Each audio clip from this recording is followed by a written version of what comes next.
પાસે સર્ચ મારો ને એ કોઈ ડિટેલ બાકી ન રહે. ગઢપુર ગામનો હલતું ચલતું ભૂગોળ છે સ્વામી.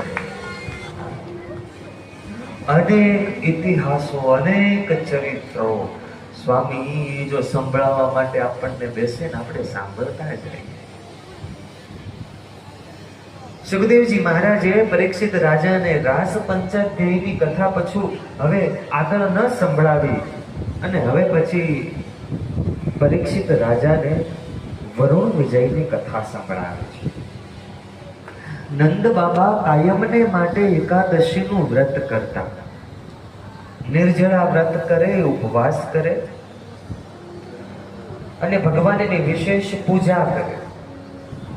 આમ જોવા માટે જઈએ ને તો વાલા ભક્તજનો, આપણા શાસ્ત્રોમાં આ એકાદશીને થોડીક મેથેમેટિક્સ રીતે પણ બહુ સુંદર વ્યાખ્યા કરી છે. તમે એકમ, બીજ, ત્રીજ, ચોથ, પાંચમ, છઠ આ બધાનો સરવાળો કરો અને દસમ સુધી એનો સરવાળો કરો એટલે 54 થાય. પછી એકાદશીના પછીના દિવસો ગણો એટલે 12, 13, 14 અને પૂનમ. આનો સરવાળો કરો ને સીએ કેટલો થાય? 54 જ થાય.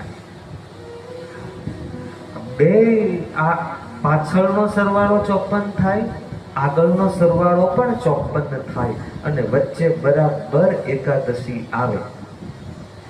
તમે માળા લ્યો ને એમાં પણ 108 મણકા છે. 108 54 + 54 કરો એટલે 108 થાય અને વચ્ચે આવે એ મેર આવે એટલે આપણે એને આંખે અડાડીએ અને પછી ત્યાંથી માળાને ફેરવીએ પાછી અને પછી માળા ફેરવીએ એટલે વાલા ભક્તજનો, આપણા શાસ્ત્રો કે જ્યારે મેર આવે ત્યારે જેમ આંખે માળાને અડાડીએ છીએ એવી રીતે એકાદશી આવે ત્યારે એકાદશીના દિવસે વિશેષ કરીને પરમાત્મામાં જોડાવાનું હોય. કે આપણા શાસ્ત્રો મેથેમેટિક્સ રીતે પણ એકાદશીનું મહત્વ સમજાવે છે.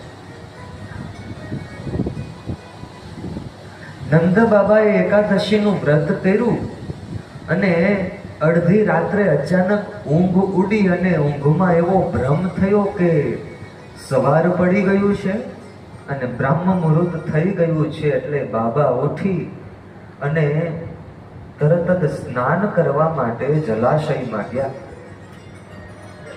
હવે રાત્રે જળાશયોમાં સ્નાન કરવાની મનાઈ હોય